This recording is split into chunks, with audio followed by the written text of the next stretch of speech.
welcome Etienne Racine here, a postdoc currently at the University of Maryland. Etienne did his PhD at Cornell with Ian Flanagan on the post-Newtonian approximation for arbitrarily structured bodies for inspiring compact binaries, and then he continued to do a postdoc at Caltech working on various parameter estimation, data analysis issues, looking at Lisa's confusion noise, as well as looking at accreting white dwarf binaries. And today he's going to talk to us about black hole spins and the gravitational recoil effect. Well, thanks, Amaya. So it's very nice to be here to visit and give you this presentation. So I'll be talking about black hole spins and the gravitational recoil effect. So this is work that I've done in collaboration with Alessandro Buonanno at Maryland and Larry Kidder at Cornell. So my talk is basically divided in two main parts. So the first part will be some sort of a review of the basic physics that underlie this recoil effect. And I will also describe in this part the binary black hole simulations that pertain to that effect. And then in the second part, I will talk about the recent post-Newtonian calculation that we've done and discuss how we do it and how it matches with the simulations. OK, so here's the first part of the talk.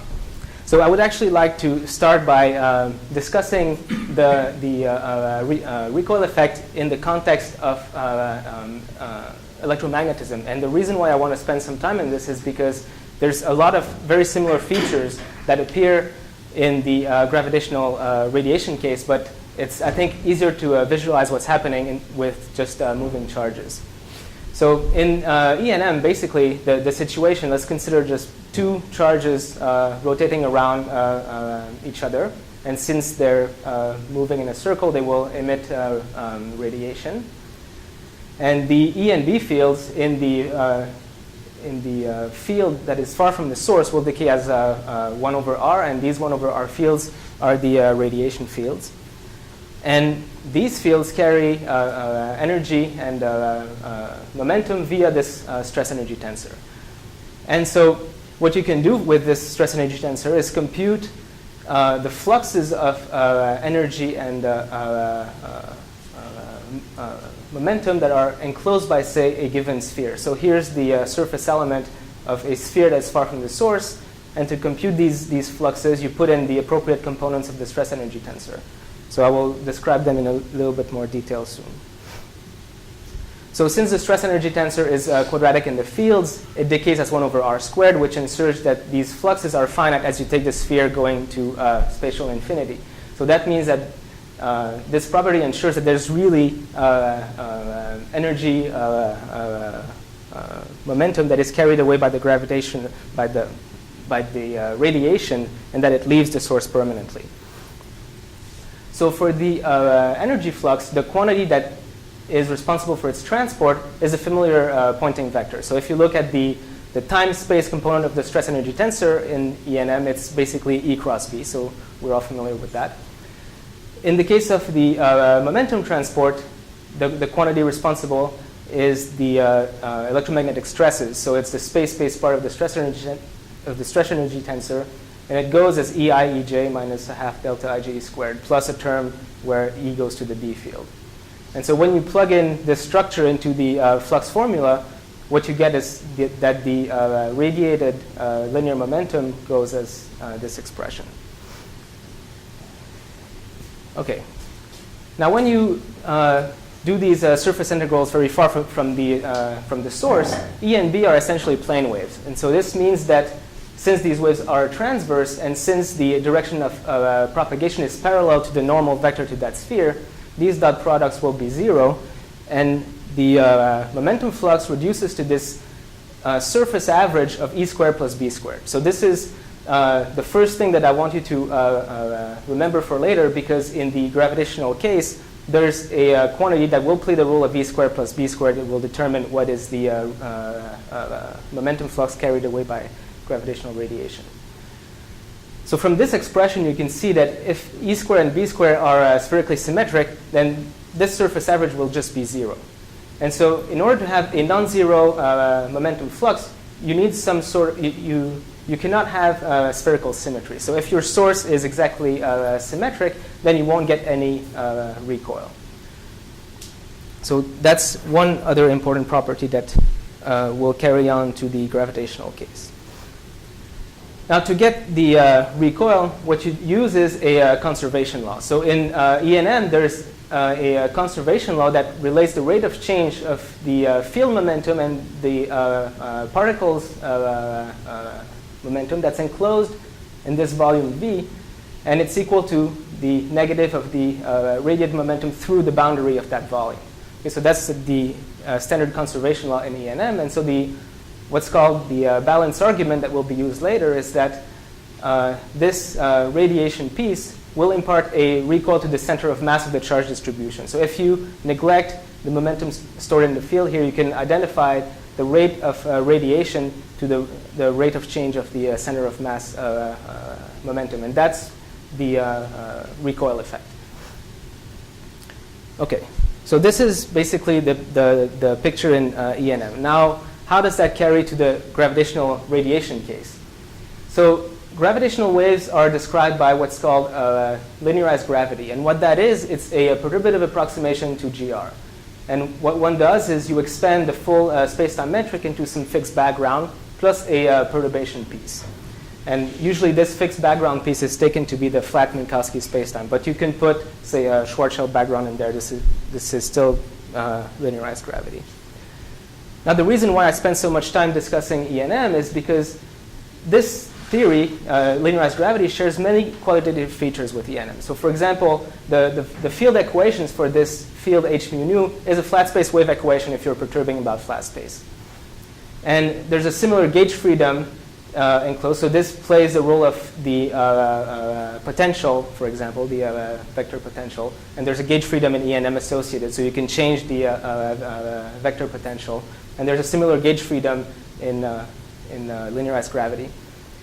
The gravitational waves that are encoded in this metric perturbation are transverse waves, and they have two polarizations. And the most important analogy is you can construct some effective stress energy tensor for gravitational waves. And so this means that the whole flux business that I've discussed with the electromagnetic stress energy tensor also applies to the gravitational waves. So this means that they carry energy and momentum the same way as electromagnetic radiation does. Well, it's not exactly the same way, but it's an analogous way. So of course, linearized gravity is not what we are really after. We're looking at binary black holes, where here in the middle, the gravity is very strong and it's very dynamical, so you can't use linearized gravity there. But the point is, very far from the source, here is the gravitational waves. This is a region of space-time where you can approximate the gravitational field very well by linearized gravity. So here's a little cartoon picture of that short movie. So close to the black holes in a binary system, which we call the near zone, when the black holes are widely separated, you can use, say, what's called post-Newtonian gravity, which is a weak field slow motion approximation to GR to describe the dynamics in here. Now, very far from the source, you have the wave zone where linearized gravity is valid. And so you can compute the momentum flux here. It's a wave zone quantity. And here at the boundary of these two regions, both methods of describing the gravitational field are equally valid. And so you can match the solutions here. And so this is how you can propagate the information from the near zone to the wave zone. So in other words, this is how you fix what are the gravitational waves emitted by this system, is through this matching procedure. So I'll come back to give you a few more details about this in the second part of the talk. Now, for these binary systems, usually their time evolution is comprised of three different phases. So the first phase is the in spiral, where the actual waveform that is observed, say, with LIGO or LISA, is modeled via post-Newtonian method. So this analytical modeling. And here's the merger waveform, where to get the right answer, you have to resort to the numerical simulations. And here, this last little part is called the ringdown phase. So this phase is basically after the two black holes have merged, what you have is a very highly distorted black hole. And while it settles down to its stationary state, it will keep emitting some gravitational waves, and these gravitational waves here emitted by this distorted black hole settling down. And so when you look at the gravitational waves emitted from a full binary, if you want to compute what is the total radiated momentum, what you have is an integral that's of that form. So basically the full recoil is the integral of the flux over these three phases of your in-spiral. And our work here aims at computing this quantity only. So these two quantities, typically you have to resort to simulations to compute them. But usually simulations don't include the full in-spiral. So you have to have both sides of the playground, essentially, if you want to have the full picture. So you need the in-spiral phase and also what's produced by the simulations to get the full picture. Now, in the gravitational case, what is typically done is you assume that there's a balance argument similar to the one in ENM that's valid. Namely, that after the whole merger has gone down, the remnant black hole will have a recoil kick that's equal to the negative of what's been emitted by the waves, what's been carried away by the waves. So this is not a trivial statement. So it's, but for example, in the case that this sort of balance argument has been successfully applied to get the decay rate of the orbit due to radiation of gravitational waves. And then it's been verified explicitly by looking at the radiation reaction terms that you have to add to the equations of motion. So basically, this schematic balance argument was verified by a more rigorous calculation. And so it gives us a lot of confidence that in the case of the recoil, this balance argument is the right way to get what the kick velocity is for the remnant.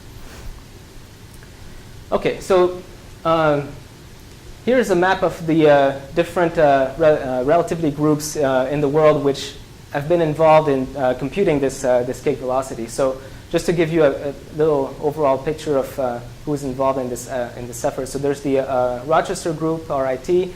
There's the Cornell-Caltech collaboration. There's NASA Goddard near Washington. There's LSU in Louisiana. And there's the Georgia Tech group, which was formerly at Penn State, that recently moved. And there are the two groups in Germany, Jena and AEI. So this is it has become a very collective effort to do these simulations. Now, what sort of data do these simulations give? So what they provide is the full space-time metric for this binary black hole merger over some computational domain. Now, how do you extract the gravitational waves from that data? Well, it's extracted through something called the Newman-Penrose scalar psi4. So it's a complex number, and since the waves have two polarization, one polarization is given by the real part of this guy, the other polarization is the imaginary part. And what this thing is, it's simply the projection of the curvature tensor on a special basis. And this basis is chosen so that all the radiation information is encoded in this quantity. So if you ever hear about this thing psi4 in other recoil talk and they don't say what it is, well, that's what it is. Now, because the computational domain is finite, you need to extract this gravitational wave content at finite r. So you can't really go to spatial infinity where you would like to. But since this quantity psi4 decays as 1 over r, well, it has also other pieces that decay as 1 over r squared and so on. But the one that contains the radiation is the piece that decays as 1 over r. And so this is basically the analog of the E and B field in the gravitational case. And then, so what people do is they extract that scalar at different radii, and then they can extrapolate it to infinity to get the gravitational wave content. Okay, so now once you have this gravitational wave content, what you want to do is compute the recoil velocity from this quantity psi4. And it turns out that when you do the calculation, the momentum flux is basically this surface average of that squared quantity.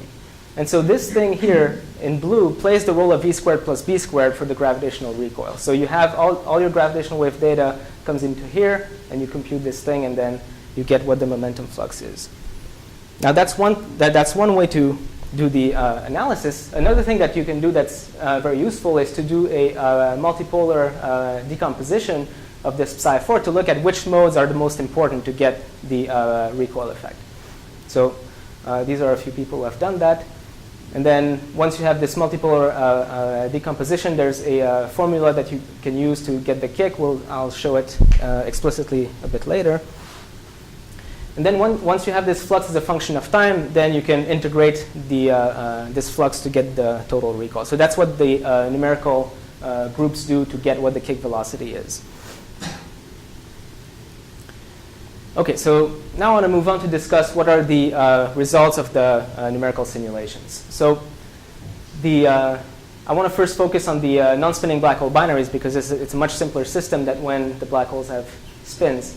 So in non-spinning black hole binaries, the only parameter that you can vary is the mass ratio between the two black holes. The total mass actually scales out of the system, and that's your only variable that remains. And so the first group who has done this calculation was the NASA Goddard group. And they found that for a mass ratio of 2/3, you get a kick velocity of about 100 kilometers per second. So that's fairly mellow. It's not too big. It's not negligible, but it's still it's way below escape velocities of galaxies, for example. Now so this is a simulation with only one mass ratio, so you would want to get how it scales when you vary the mass ratio. And there was an old calculation done by Fitchett that gave a rough idea on how this kick velocity should scale with the mass ratio. And that's the scaling function that I've plotted here. And so for this 2/3 mass ratio, you're about here on this curve. So you would get something like 70% of the total recoil here. That's possible for a non-spinning binary. Now, of course, you can, instead of using this post-Newtonian inspired scaling function, you can get the full right answer if you simulate enough binaries. So that's what the Yina group did. And so what these guys did is that they just did a bunch of simulations with different mass ratios, and they plotted what their recoil velocity is. So here on that axis is the kick velocity in kilometers per second. And here's the symmetric mass ratio, which is related to the mass ratio Q by this formula here. Now, so what they've done is they found a very simple, they found a relatively simple formula that can fit all these data points. And it turns out that the form of this fitting function to get the kick velocity is this Fitchett type formula. So this f of q is the same one that as I've just showed before. And there's a correction in front here. And this correction is basically linear in eta. So if this constant b was equal to 0, then the actual scaling would be exactly what Fitchett predicted in '83. But there's this linear correction in the mass ratio, and it's not negligible because b is almost -1, and eta varies between 0 and 0.25. So this is an important modification of the Fitchett formula. But in the end, this basically solves the whole problem of the kick for non-spinning binaries. So you can just plug in whatever mass ratio you have in this formula, and you'll get the right answer. And so the maximum kick here is about on order of 175 kilometers per second, which was fairly close of what you could have extrapolated from the Goddard group simulation. OK, but in real life, the binaries that we're hoping to see will have spinning black holes in them. And the spins in black holes can be fairly large. And large, I mean that in the sense that when you measure their spins in units of the total mass of the black hole squared, you can have something that's close to unity. So you cannot have a black hole with spin larger than its mass squared. Otherwise, you have a naked singularity, which is prohibited. So that's what I mean by large spins. They can be close to the maximum allowed value. And in binary, spins play a very important dynamical role. So for example, they're responsible for precession of the plane of the orbit. And this plane also wobbles a little bit. And the location of the innermost stable circular orbit, where the plunge starts, is strongly affected by these spins. So it's very important to model the spins correctly in the binary's dynamics if we're hoping to detect those with LIGO. And one big problem that these spins introduced for the recoil problem is that you enlarge the parameter space significantly. Instead of having only one parameter, the mass ratio, you have 7, the mass ratio and the spin magnitude and direction of the two black holes. And so you have a huge parameter space to simulate if you want to get the full picture for what the kick velocity is with spinning binaries. But you can start by doing a few simple cases. So that's what the Penn State group did. So if the spins are collinear with L, the angular momentum of the orbit, then these guys, they took equal mass binaries and spins equal in magnitude. So you already reduce your parameter space to essentially just one variable, which is the magnitude of the spin of each black hole. And so in these simulations, the spins are anti-aligned. So one is up and one is down, essentially. And what they found is that the kick velocity in this case essentially scales linearly with the spin. And so this is the formula that they got from their fits. So the maximum possible value of the kick is 475 kilometers per second, which is already a factor of 3 larger than the maximum kick you could find in the case of non-spinning binaries. And I want to point out here that the masses are equal. So in the limit of non-spinning binaries for equal masses, you would get 0 recoil. And so this really illustrates that the spins are a major component of understanding where the kick comes from. Okay, so there's a more systematic study that has been done by the AEI and LSU group a little bit later. So this is, again, the case of equal masses. And what they do is they fix one spin aligned with L, and it has this magnitude. So this chi is the dimensionless spin of the black hole. So it's the spin measured in units of the mass squared of the black hole. And what the graph on the left represents is the following. So they vary the ratio of spins. So this spin 1 starts by being equal in magnitude but opposite in direction to spin 2. And then they tune this ratio to different values. They increment it by 0.25 and so on. And so what they find is that as they increase that value, then the kick velocity decreases. So here is a plot of how the kick velocity accumulates as function of time. And so they find that as they decrease the spins, or well, as they tune the spin of the other black hole that way, they find that the recoil decreases. And if they had run a simulation with both spins aligned and equal masses, they would have found absolutely 0 recoil, because then you have full symmetry. There's no asymmetry left in the problem to generate this recoil. So this slow ramp-up is coming from the post-Newtonian theory, or is this? So this is all numerical here, I think. Yeah, that would be my guess. So I'm not sure at what frequency they start here, but so because they start at 0 here, you don't necessarily have all the rest of the recoil that could have accumulated previously to where the simulation starts. So these numbers here, they mean what's accumulated from the start of the simulation. So it's possible that you would have to add some tail to that includes the whole in spiral, and that could not be something that you can just throw out. But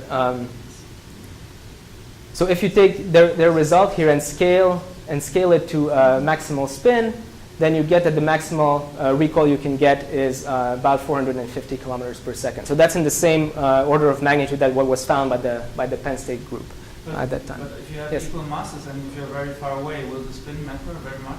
So you will not have any asymmetry again. No, you will still get the same asymmetry. You'll see when I give the post-Newtonian formula a bit later. You'll see where that comes in. But they still matter. You still have some recoil that gets that builds up, even though it's very widely separated. Okay, so after playing around with spins aligned with L, people just tried to investigate different configurations, and they came about this configuration here, which is now called the Superkick configuration. So here, the spins lie in the orbital plane, and the total spin is roughly 0. And in this case here, the kick velocity is along L, whereas when the spins are aligned with L, the kick is in the plane of the orbit. And what was found first by the Rochester group in 2007 and then confirmed by the Jena group, is when you have the spins here being near extremal, the kick velocity can be as large as 4,000 kilometers per second. So that's a full order of magnitude larger than what you find when the spins are along the angular momentum. And so that result has attracted a lot of attention because it has a big astrophysical impact, roughly. So these large recoil velocities, it means that if they truly occur in nature, you can eject the remnant from its host object. And so here on this figure, taken from Merritt et al., which have investigated a lot of the astrophysical impact of these large kicks, see that for the large elliptical galaxies, the escape velocities are on the order of a few thousand kilometers per second.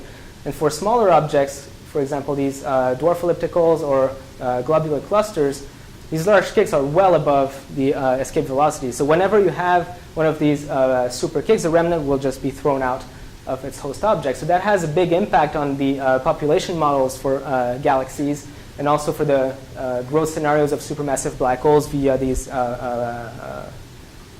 merger tree models. And so it's very important to determine what is this probability distribution function for the kick velocity in order to build good models for these types of things. Okay, now how do you go about modeling these kicks for generic configuration? So the big problem is that you have a large parameter space and it's partially sampled by the simulations. There's no way that you can cover that space with the current computational power. And moreover, the kick velocities span 2 orders of magnitude, so you have to explain why you have such a big spread in the kick velocities with some semi-analytical model, and that's not easy. So some of the current models are inspired by the post-Newtonian kick formula derived by Kidder in 95, but that calculation is just a leading order work. So if we want to compare with the simulations better, you have to refine that result. So namely, you have to go to higher order in the post-Newtonian expansion and improve that calculation of the recoil. So that's what we have done. And there's a very promising alternative to just inspiring your fit by the post-Newtonian result is the spin expansion formalism that was developed by some of your colleagues here, which I think has a potential nice future to it as well. Okay, so that's the end of the first section. Now what I want to do is describe the calculation that we've done in some detail. So let me go back to the general setup that I've shown before. So in post-Newtonian theory, what you do is you describe the near-zone gravitational field of the binary by some source multiple moments. So these I, L, and JL are the mass quadrupole, mass octupole, and so on. And these are the mass current quadrupole, dipole, octupole, and so on. And so, for example, if L equals 2, that's the mass quadrupole.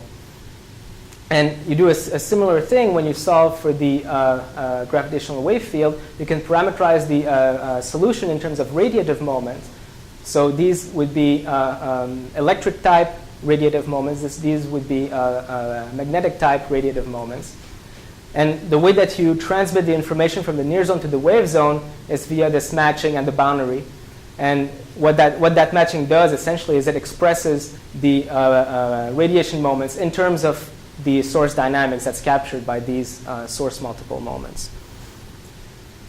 Now what this matching yields, so this is a bit more technical, but that's just one slide, is that essentially the radiative moments are the same as the source moments, but they have these so-called tail corrections. And what these tail corrections are, they are the scattering of the gravitational waves off the background curvature of the binary. So as the waves escape this potential well of the binary, they can get scattered, and this scattering produces this tail term. And these tail terms are non-local in time in the sense that they depend on the entire history of the binary. So they're a little bit more tricky to calculate. So I will never show them explicitly except in the final formulas that I have. I will point out to you where they appear. Okay, so here's how the calculation works. So what we've done is compute the flux at 2pn order, which means v over c to the 4th accurate beyond the leading order calculation. So here is the momentum flux formula expressed in terms of the source multipole moment. So that's the multipolar decomposition that I was talking about before. And these blue terms here are the computation that Kidder had done in 95. And what we have done is add these terms, these two terms here, including the spins.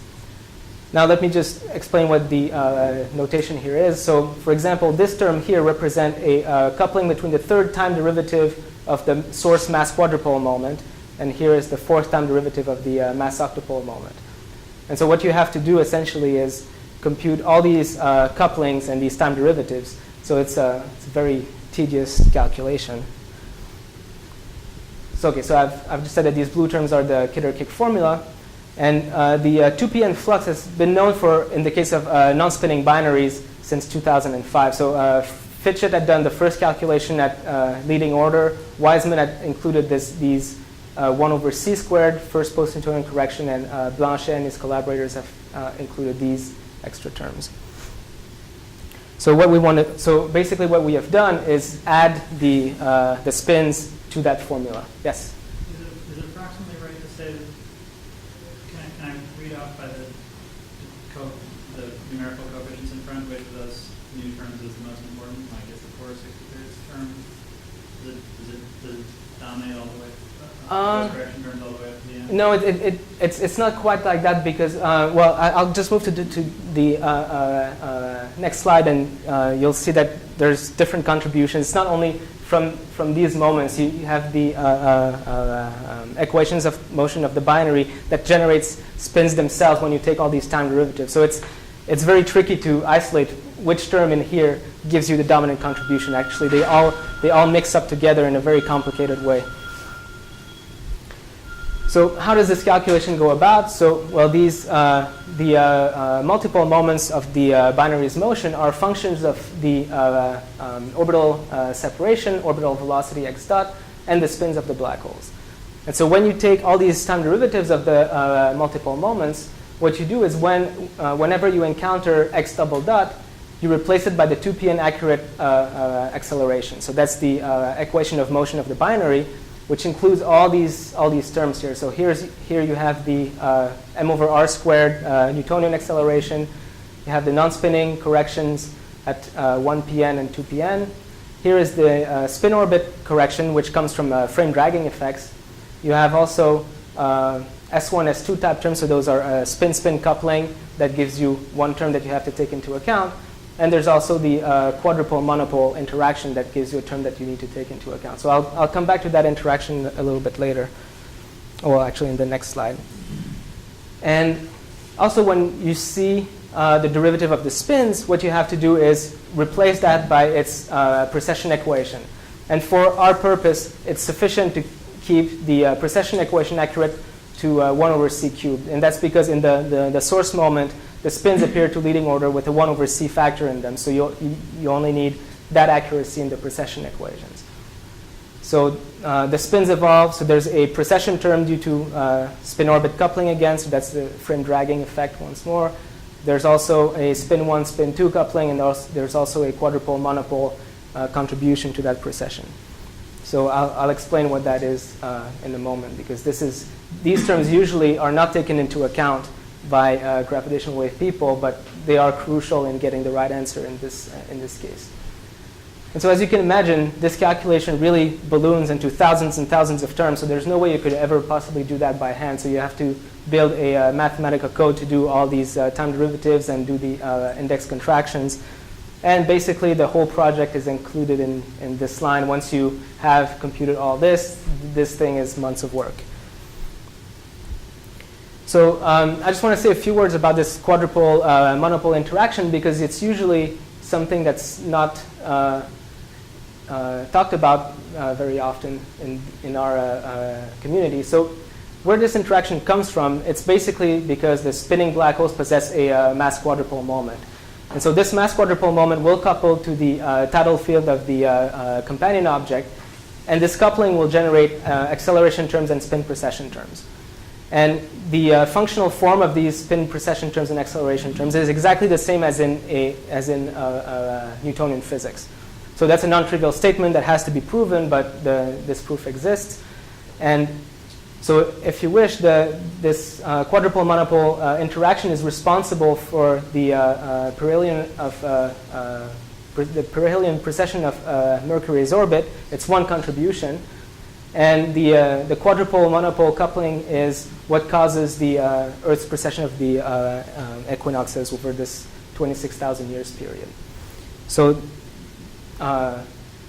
this effect just carries over to the case of to the dynamics of black hole binaries directly, provided that you know what's the correct mass quadrupole moment for the black hole. Now, just if for those of you who are curious about what this precession equation looks like, that's the functional form, but that's just minor details. Okay, so this is how the calculation was done. Now, I want to talk about the results that we've obtained. So the full 2pn kick velocity for generic configuration is very messy looking. So with this font size, it would not fit on this slide. So I'm not going to show it because it does not provide any intuitive information about what's going on. So what I'm going to do is just show what we obtained for the same configuration as the numerical relativity people have looked at. So when the spins are collinear with L, then this is the general result. So it depends on the orbital frequency, the total mass of the binary, depends on each dimensional spin of the black holes, and it depends on the mass ratio.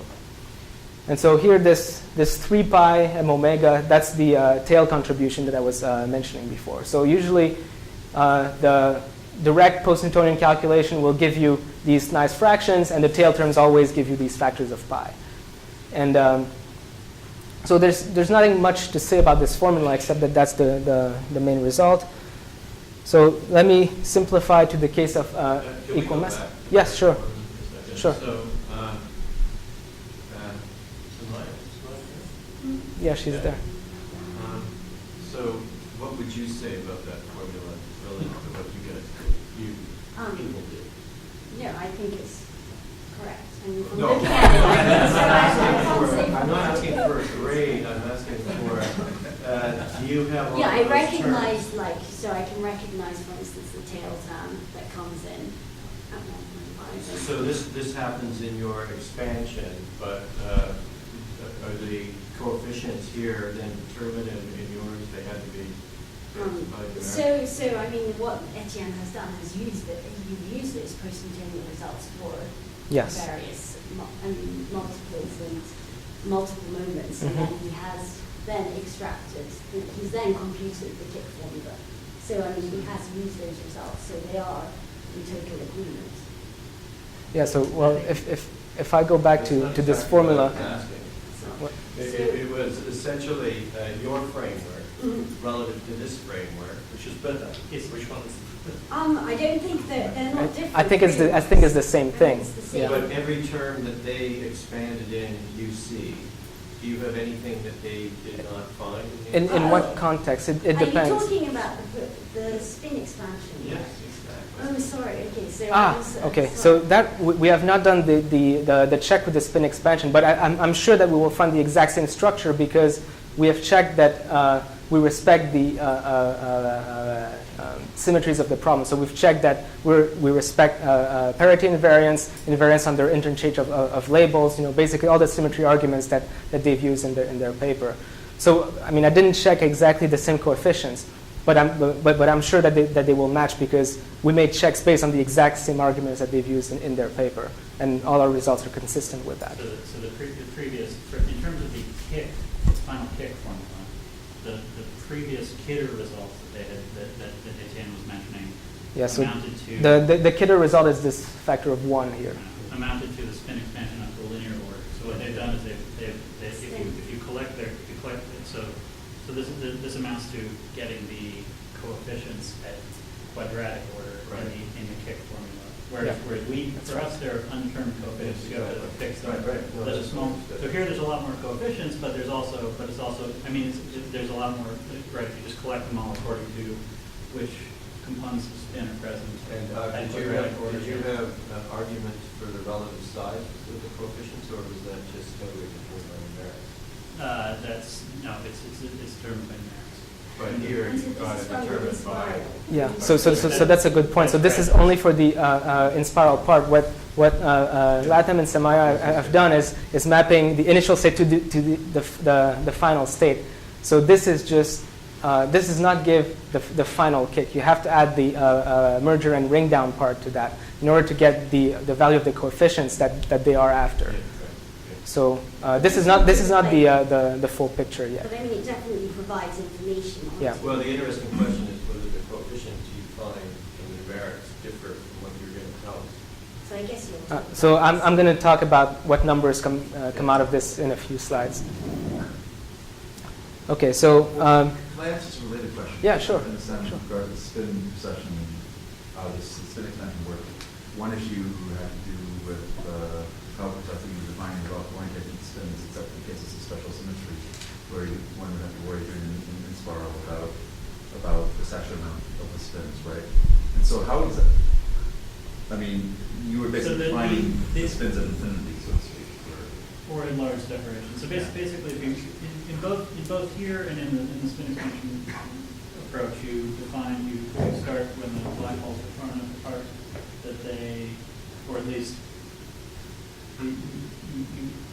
when they're as they get further and further apart, there's you guys in the Newtonian machine, and so both of these make use of the fact that there is a sort of quasi. Well, I should ask him though.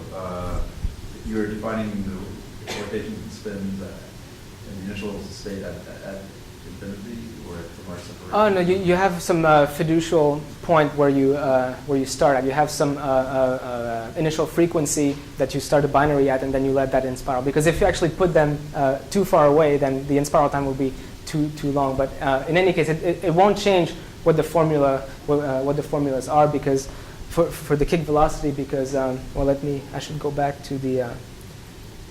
I'm not sure if I encountered the movie.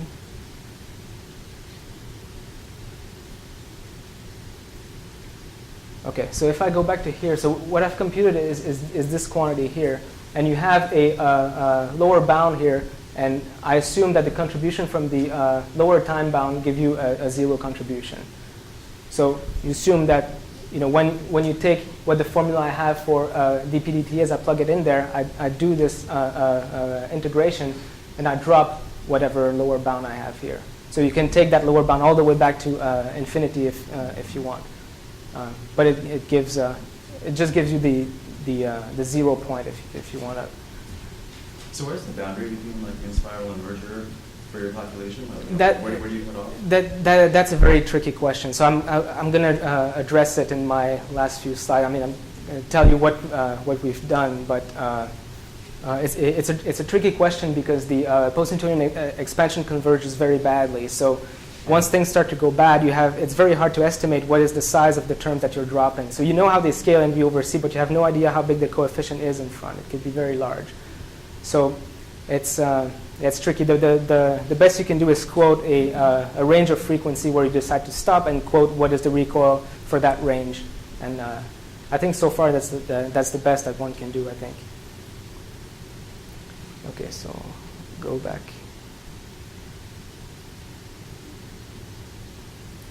Okay, so if you restrict to the equal mass case, then these numbers simplify quite a bit, and you find that the kick velocity becomes this simple formula. So here, this 1 over 15 is the Kidder contribution, and here you have the higher order post-Newtonian contribution, which appear as powers of m omega, where this is the total mass, this is the orbital frequency.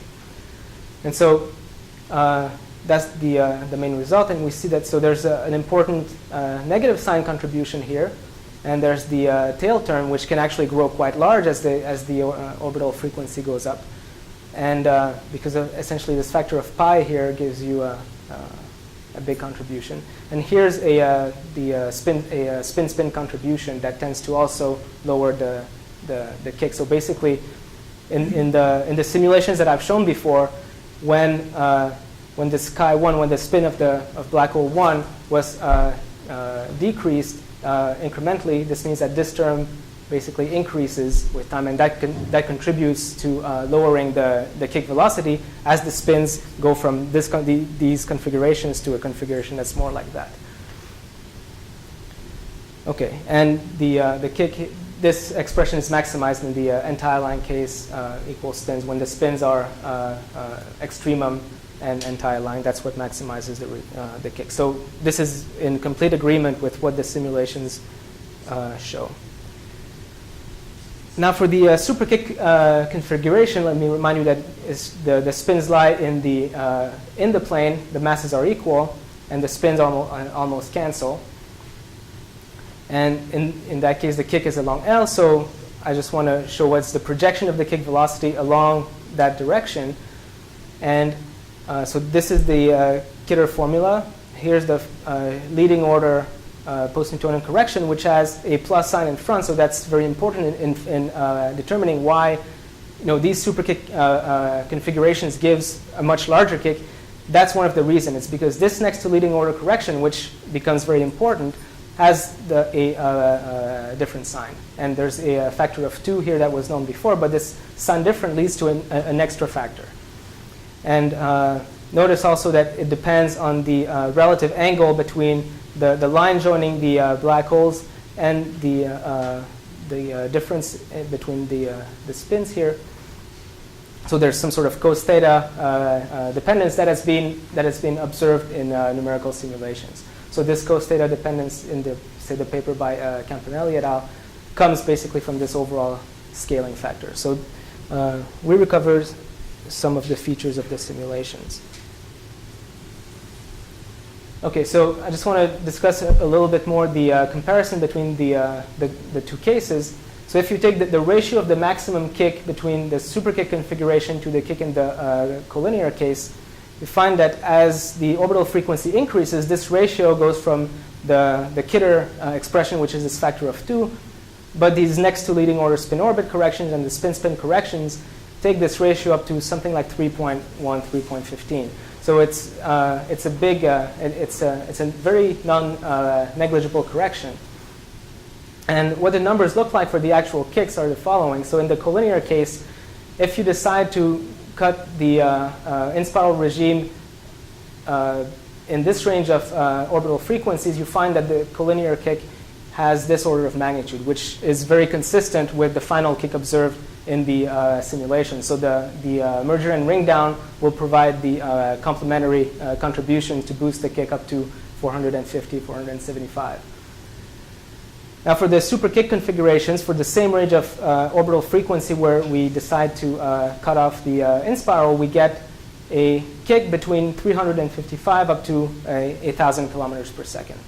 So this is not that close to the 4,000 kilometers per second, but at least it's in the right order of magnitude. And the Kitter formula was not as close because basically they were dropping all these correction, which boosts the difference between the two cases by this factor of 3 point something instead of just 2.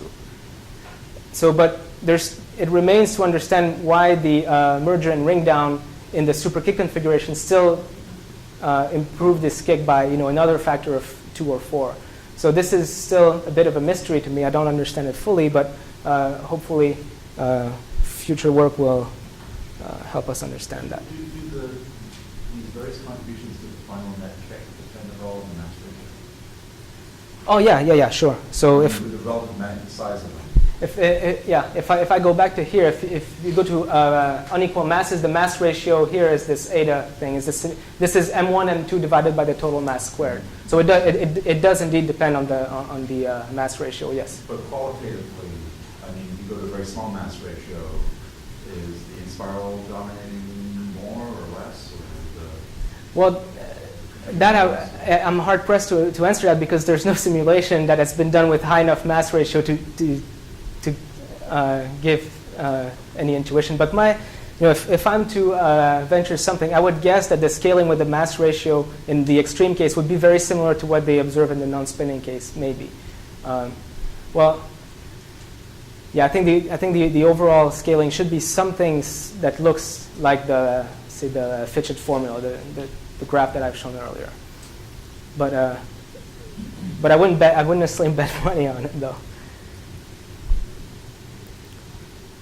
Okay, so again, our work only applies to the in-spiral phase. So there's the plunge and ring-down contributions that obviously matter a lot. And here's one example where the kick velocity accumulated between, during the merger and ring-down phases exhibit what's called this anti-kick phenomenon, where the kick velocity goes up, and then during the end of the merger and the ring-down goes back down until it settles to the constant value once everything has settled down to its case. So this contribution is definitely something that's very crucial to model as well if you want to get the full answer. So hopefully we'll be able to merge our formulas to models of this part, but the merger and ring down with spinning binaries is very tricky to model without the simulations. So what can we do in the future with this? Well, hopefully we can do a few more comparisons when more simulations come out, and hopefully improve modeling of the generic kick velocity. We're hoping to apply resummation methods to our recoil, similar to what's been done for the waveforms. And hopefully we can match to ring down recoils and so on. So that's it. Thank you for your attention.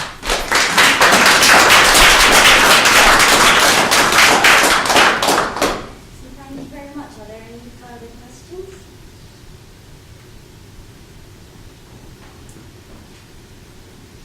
Okay, good. Yeah, Oh, no, Neil, go go ahead. ahead. Yeah, Neil. Okay. So which phases, dominate the total recoil? I mean, is this the ring down that dominates, or is it? It really depends. So if I go back to here, it seems that, say, for the collinear case, if you stop the in-spiral, say, at this frequency, you get a kick that's almost 2/3 of the total kick. And whereas in the Superkick configuration, if you stop at this maximum, you're still a factor of 4 away, so you only have 25%. So in that case, the merger and ring down provides 75% of the recoil, and here it's only 30-some percent. So it really varies. I mean, I don't think anybody knows the answer to that, which part dominates the most, and it really depends on the spin configuration. And that's something that needs to be modeled better. So yeah, Etienne will be here till Saturday, Friday night, tomorrow night. Yeah. My plane leaves on Saturday, so. But does different phases add up, or? So that's a good question. So when you look at the multipolar decomposition, you can track down the phase of each multiples, and there are some features in numerical simulations that we cannot reproduce so far with the post-Newtonian or effective one-body models. And so I think that these modeling these phases correctly are really the key to boosting this number up to 4,000. I would bet that this is really where the core of the issue lies, is how these phases add up. But they don't necessarily do. So there's a lot of beating between different multiples. So it's yes. Yeah, if you were just to measure the velocity of the black hole going at the 1,000 kilometers, could you go back and measure what could be the duration of the mass and the alignment of the spin, and to just trace the history of? No. I would doubt that, because basically, the final state of the black hole has less degrees of freedom than your initial state. So obviously, you're doing the mapping between your initial state and final state, is a different dimension. So you're losing some information in that way. So I don't think it can go back. I think there's bound to be different initial configurations that give you the same final state, just because the dimensions of the spaces are different. Thank you very much. Okay, thanks.